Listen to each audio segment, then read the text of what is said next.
Good morning. Welcome to the last day of the Lindsey conference. And we're looking forward to our 8 lectures. And we even have a bonus this morning with Dove Haiken, who will share for about 15 or 20 minutes max about his relationship with this corner, with Bob, and some other interesting things. And then after that, we will start with our panel of 4 speakers. But what's going to happen this morning at 11:05, there will be a siren, and we will need to go down to the bomb shelter. It won't be very long. And then after that, we will be going with the other 3 speakers. So we'll explain it all as the time draws near. But let's start this morning with Dove. What about the Bible?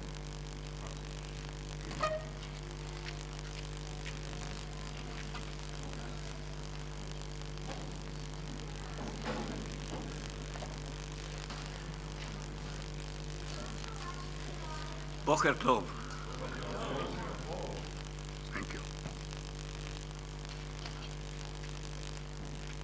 We were asked the other day by someone about our relationship with Bob.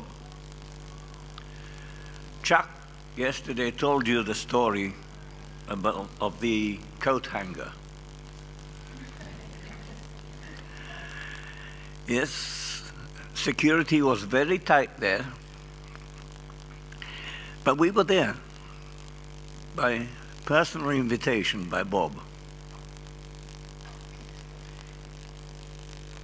They sang a hymn there. I don't know whether anyone was there. No.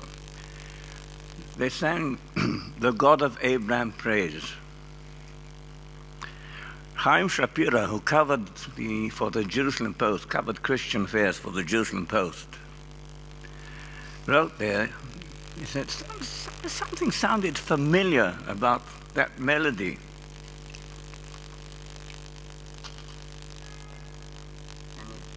That dawned on him that it is an 18th century melody, Jewish melody, and forgive my voice, I'm not a good singer. יגדל אלוהים חי וישתבח נמצא ועינת למציאותו, and so on.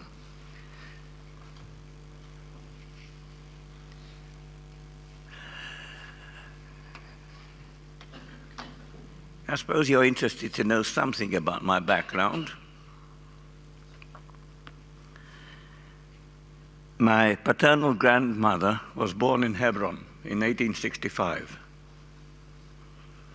My grandfather came from the Ukraine in 1881 at the age of 13.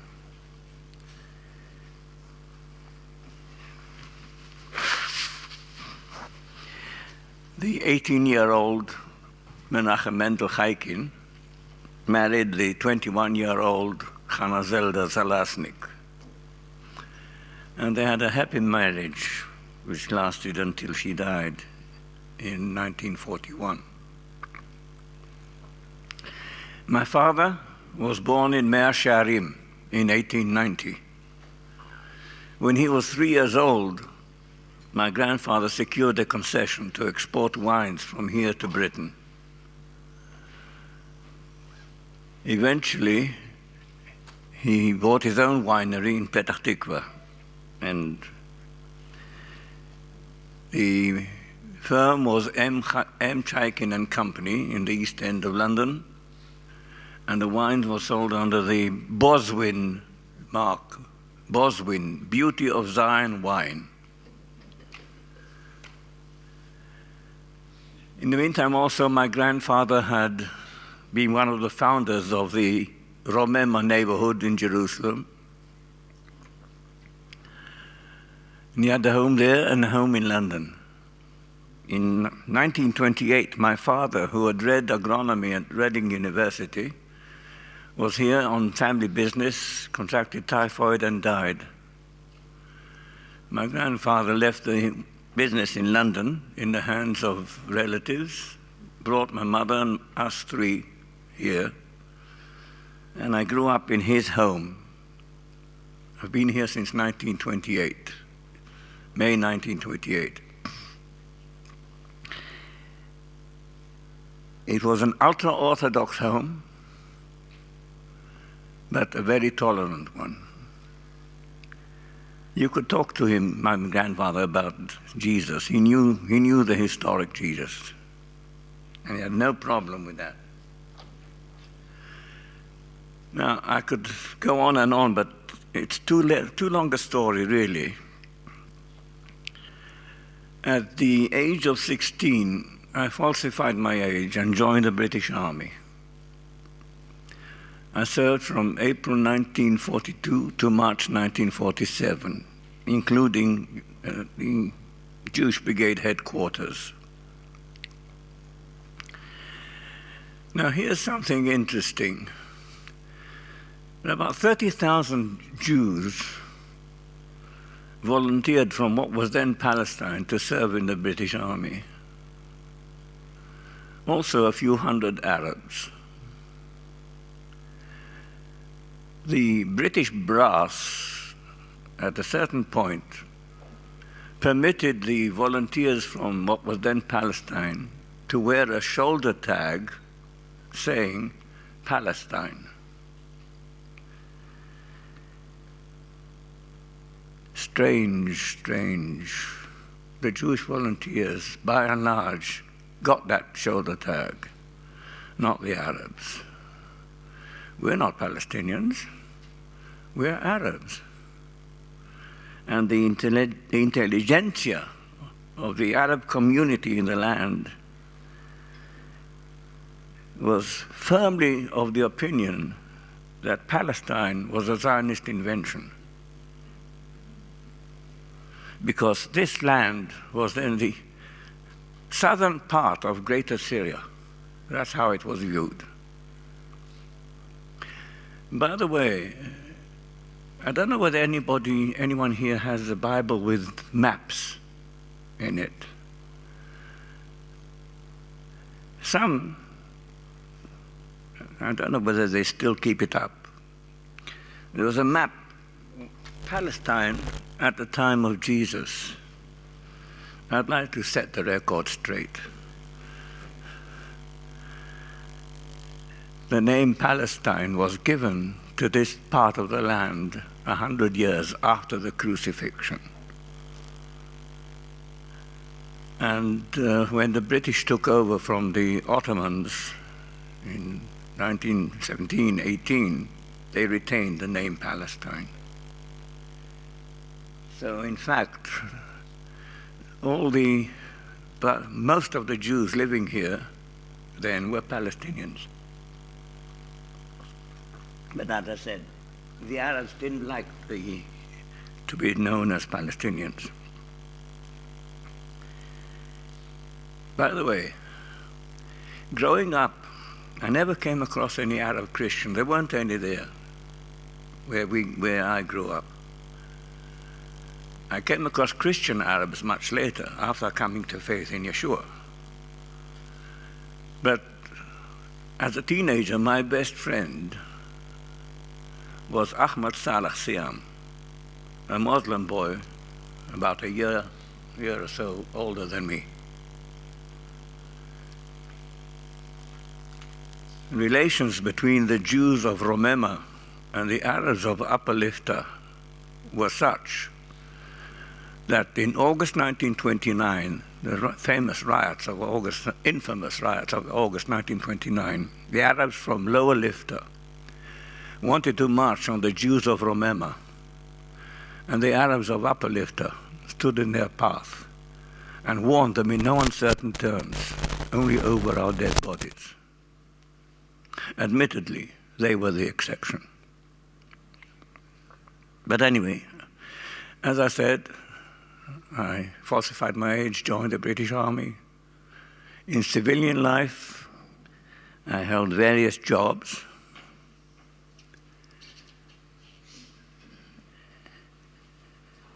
and I'm skipping.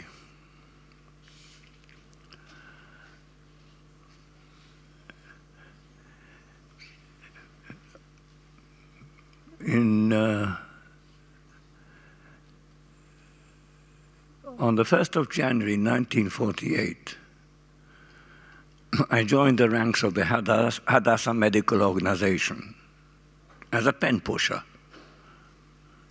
If you don't know the term, that's a clerk, or clerk, as some Americans say. On the 13th of April 1948, I witnessed the Hadassah Convoy massacre.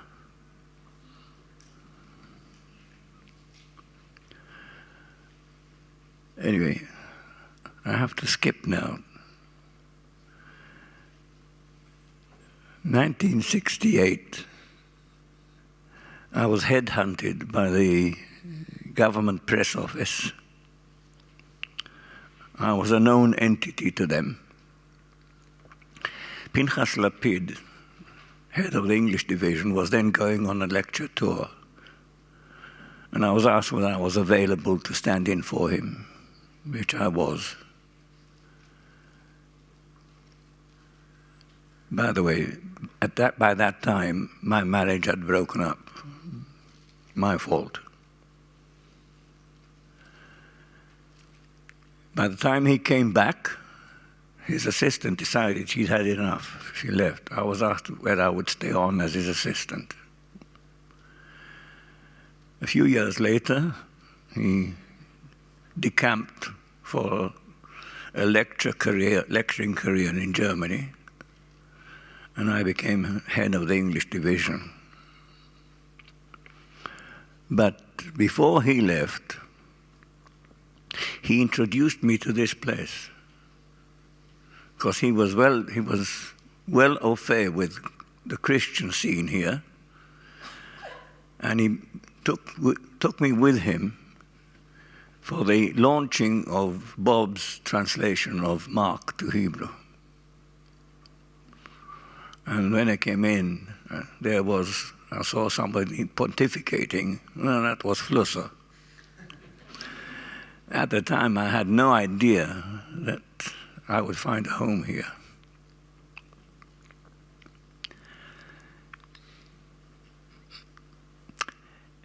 Every Thursday, the head office of the press office was in Tel Aviv at the time. And every Thursday, there was a heads of units meeting in Tel Aviv. The 5th of August, 1976 was no exception. After the meeting, I spent some time with a friend and then headed for the Sharut back to Jerusalem.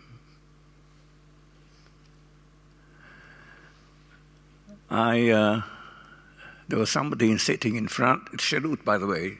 You know what it is. A taxi serving from point to point. There was a fellow sitting in front next to the driver. The rear 3 seats were occupied, and I sat in the middle row on the right. 2 ladies got in, and off we went. Tehila, do you fancy saying anything here?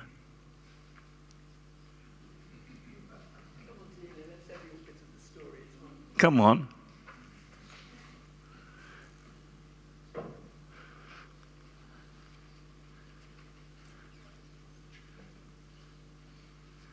You can speak into this mic if you want. Oh, here. Have you got the tissue? Well, it was one of those God appointments, and when you look back, you understand more how it all hung together. It was expectation and great thrill in the air. And I just knew that the Lord was starting something new. This, of course, didn't become evident immediately, but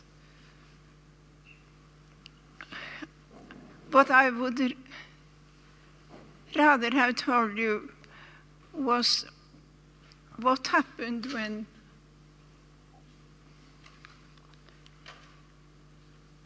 they found his own Messiah.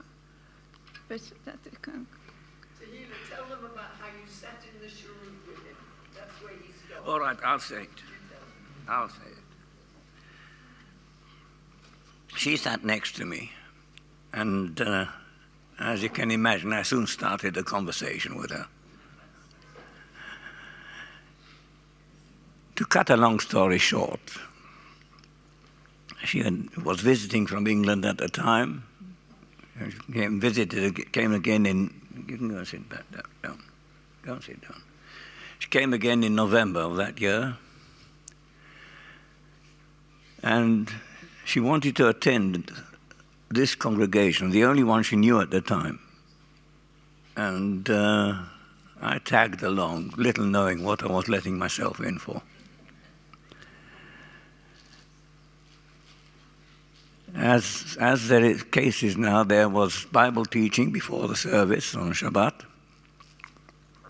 Teaching was in English by Wes Brown. He was teaching from what some people refer to as the Old Testament. By the way, a certain lady in England, a well-known lady, grew up from a very totally assimilated Jewish family, knew nothing about Judaism. And her friends were trying to persuade her that Jesus was her Messiah. And they told her, it's in your book. So she went to a Jewish bookstore and asked for an Old Testament. And the fellow asked her, how old do you want it to be?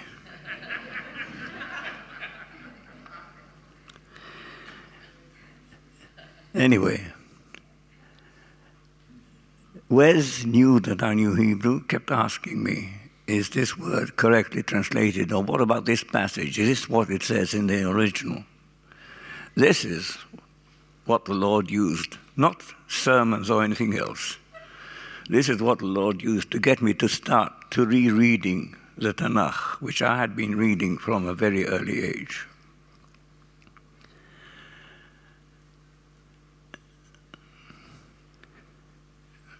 The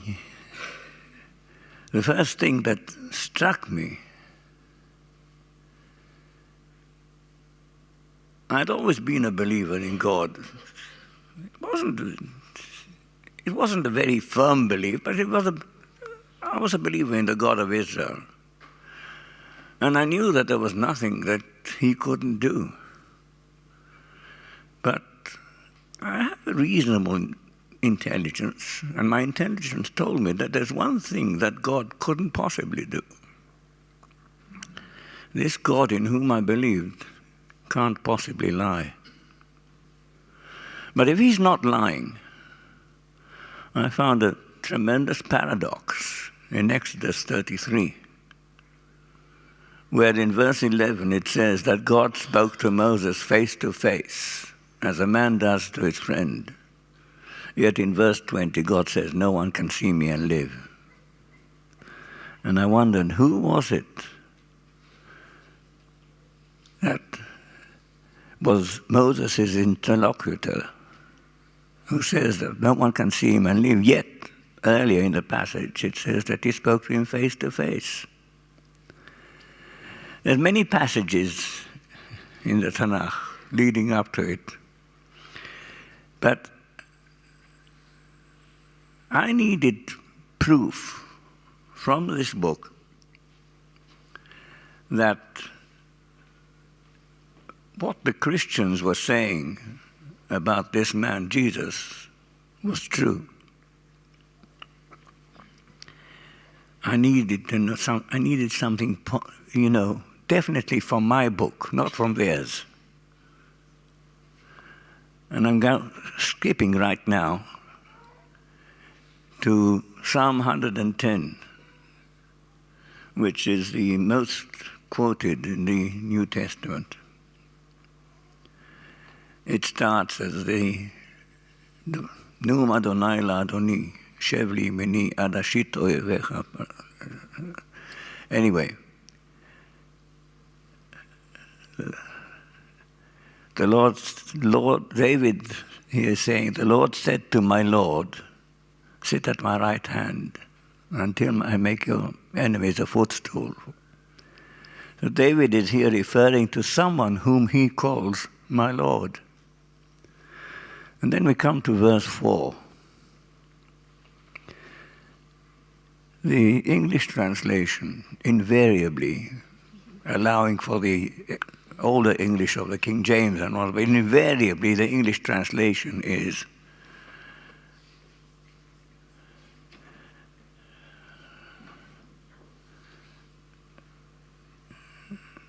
how does it go?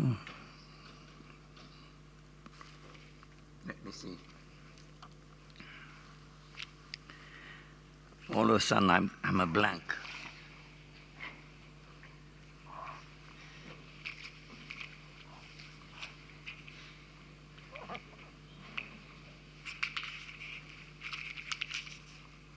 Now, the Lord has sworn and will not relent. You are a priest forever after the order of Melchizedek. That's not what the Hebrew says. The Hebrew is Nishba Adonai velo yinachem ata kohen le'olam al divrati Melchizedek.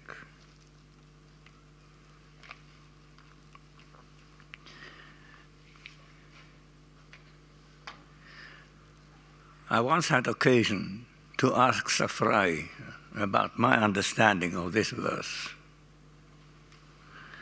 And he confirmed to me that al divrati can only mean upon my word, not after the order of.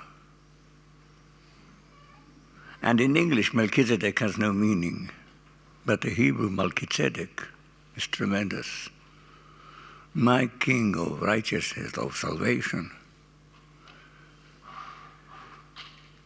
And that suggested to me that the person referred to by David in verse 1 as my Lord, that must be Melchizedek. And I found that very intriguing, and it sent me to the only other passage in the Tanakh where this person appears, in Genesis 14.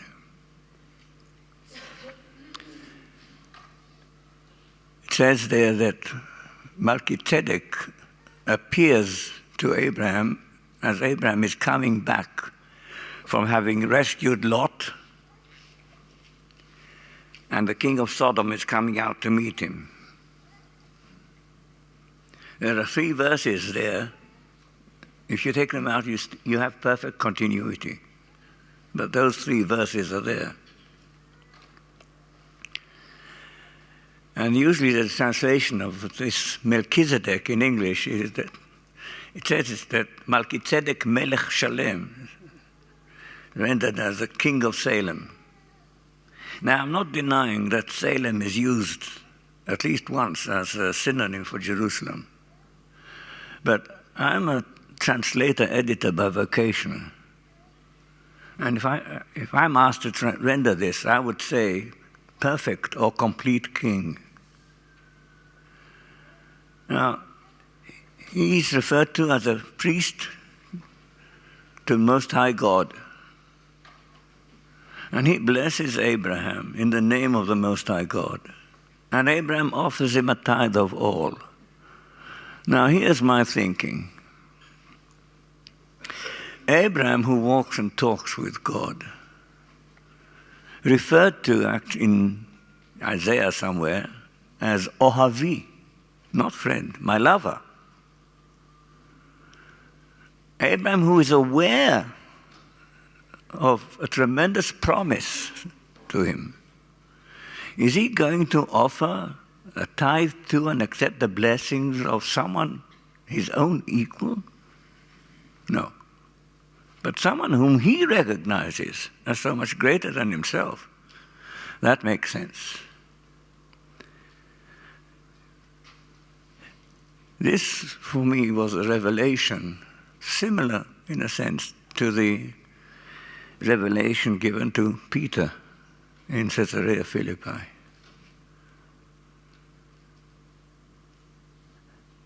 This to me was the first manifestation of divinity in human form.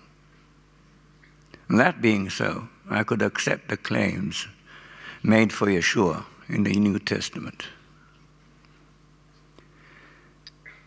You know, services here have always been Shabbat morning, but as was mentioned also, Bob had a workshop Sunday evenings in chapel.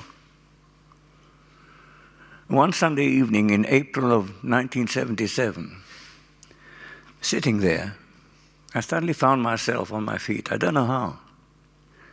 And I announced my conviction that I had no option but to accept Yeshua as Messiah, Savior, and Lord. I asked for baptism then, but I stipulated the date. The 23rd of May, 1977 was Shavuot. Bob was going to have me baptized in a well-known baptismal font in Ein Kerem, but certain elect members of the congregation rebelled. They said, that's not good enough for Dov. I ended up baptized in the Jordan, you know, where it flows out of the Kinneret. Self-immersion upon confession of faith in front of witnesses. Wes Brown was in the water, but not in order to dunk me, only to help people out, if necessary.